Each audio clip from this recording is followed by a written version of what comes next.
Glória a Deus nas alturas e paz na terra aos homens e mulheres da boa vontade de Deus.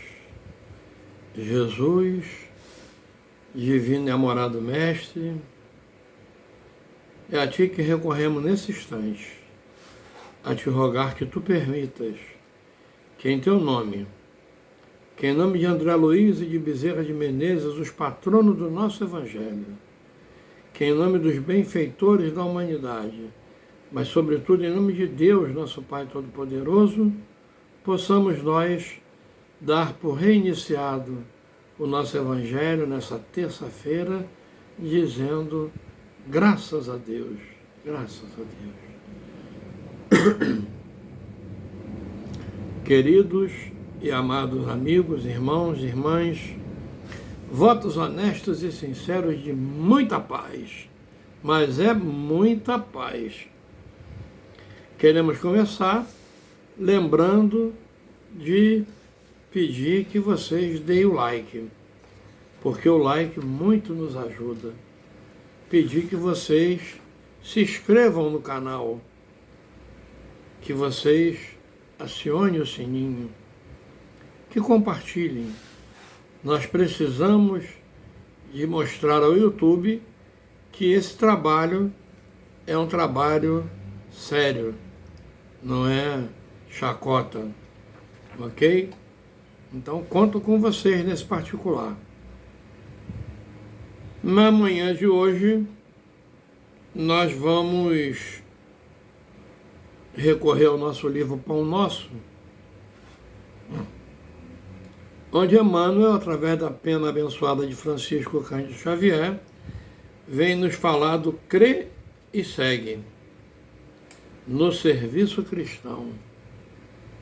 Crê e segue no serviço cristão. Diz ele assim para nós, lá em Coríntios: porque todos devemos comparecer ante do tribunal do Cristo, para que todo um receba segundo o que tiver feito, estando no corpo o bem ou o mal. Paulo, segunda Epístola aos Coríntios, capítulo 5, versículo 10. Então ele aí, vamos dizer assim, explica para nós. Não faltam quem veja o Espiritismo como um mero campo de experimentação fenomênica, sem qualquer significação de ordem moral para as criaturas. Muitos aprendizes da Consoladora Doutrina, desse modo, limitam-se às investigações de laboratório ou se limitam às discussões filosóficas. É imperioso reconhecer, todavia, que há tantas categorias de homens desencarnados quantas são as dos encarnados. Entidades discutidoras, levianas, rebeldes e inconstantes transitam em toda parte. Além disso, incógnitas e problemas surgem para os habitantes dos dois planos. Em vista de semelhantes razões, os adeptos do progresso efetivo do mundo, distanciados da vida física, pugnam pelo Espiritismo com Jesus, convertendo-nos o intercâmbio em fator de espiritualidade santificante. Acreditamos que não se deve atacar outro círculo de vida, quando não nos encontramos interessados em melhorar a personalidade daquele em quem respiramos. Não vale pesquisar recursos que não nos dignifiquem. Eis porque, para nós outros, que suportamos trazer o coração acordado para a responsabilidade de viver. Espiritismo não se expressa simplesmente convicção de imortalidade. É clima de serviço e edificação. Não adianta guardar a certeza da sobrevivência da alma, além da morte, sem o preparo terrestre na direção da vida espiritual. E nesse esforço de habilitação, não dispomos de outro guia mais sábio, mais amoroso que o Cristo. Somente à luz de suas lições sublimes é possível reajustar o caminho, renovar a mente e purificar o coração. Nem tudo o que é admirável é divino, nem tudo o que é grande é respeitável, nem tudo o que é belo é santo, nem tudo o que é agradável é útil. O problema não é apenas de saber, é de reformar-se cada um para a extensão do bem.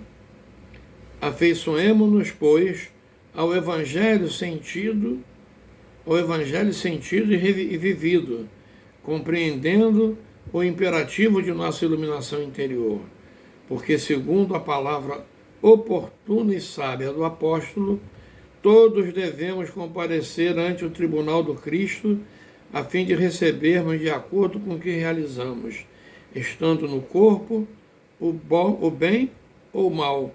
Emmanuel, Pedro Leopoldo, 22 de fevereiro de 1950.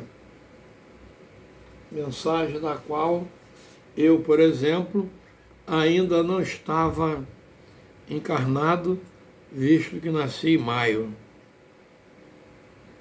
E parece-nos, meus irmãos, que ela é plenamente atual. Parece que foi escrita hoje, há minutos. Porque, na verdade, para criticar, são muitas as bocas, muitos companheiros. Porém, para trabalhar em benefício do próximo, e nós batemos muito nessa tecla, porque como vimos aí no finalzinho, no momento em que estivermos no tribunal diante de Jesus, nós vamos receber de acordo com o que demos.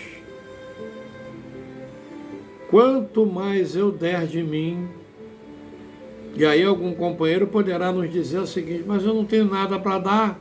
Tem. Ninguém é tão pobre que não tem o que oferecer, assim como ninguém é tão rico que não tem o que receber. Temos. Mesmo se não sendo nós aquinhoados do vil metal, nós temos o pensamento, a força do pensamento.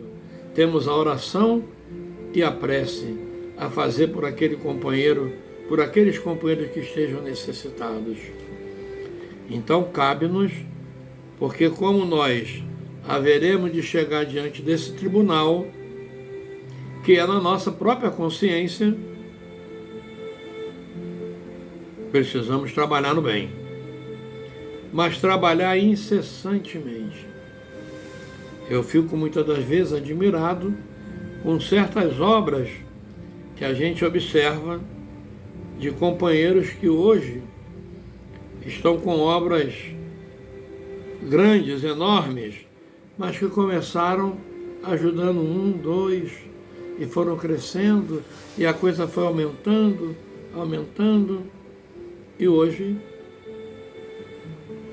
tem uma verdadeira, vamos dizer assim, uma mansão ajudando as pessoas. Vide a Mansão do Caminho, coordenada lá pelo nosso Divaldo Pereira Franco. Não começou daquele tamanho. Não. Ela começou pequena. Começou ajudando poucos, mas aí vão chegando. Porque os espíritos se afinam, se agregam por afinidade de pensamentos e de necessidades. E aí, hoje, é aquele monte de gente beneficiado por aquela obra abençoada.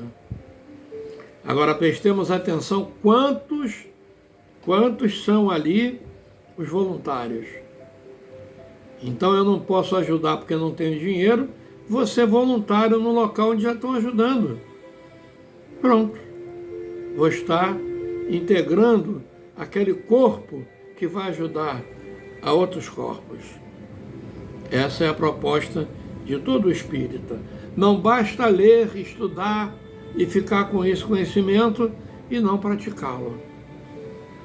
Porque a doutrina espírita prega: fora da caridade não há salvação. Então não é somente o meu conhecimento, o conhecimento do fulano, que vai fazer com que nós sejamos salvos. O que vai fazer com que nós sejamos salvos no sentido de não pecar mais, mas não quer dizer que o que nós já pecamos vai ficar por isso mesmo. Não nos iludamos, que haveremos de responder pelo que já fizemos no passado. Mas salvo no sentido de não voltar a errar. Então, nos voluntariando, trabalhando, porque a doutrina não é fora da caridade, não há salvação, porque muitos de nós pensam que é estudar só. É preciso estudar, é preciso aprender, mas é preciso também ensinar. Nós precisamos repartir esse pão de felicidade. E para que facilitar que nós consigamos fazer tudo isso, já que somos espíritos imperfeitos, egoístas, vamos então orar, meus irmãos? Vamos orar juntinhos? Vamos? Então vamos. Amado Jesus, guia de nossas vidas, queremos nesse instante te suplicar que tu nos abençoes, Mestre. Abençoe, Jesus, também aqueles companheiros que fazem parte desse Evangelho, que nos ajudam a manter esse programa no ar. Abençoe o nosso lar, Jesus, o nosso e o deles.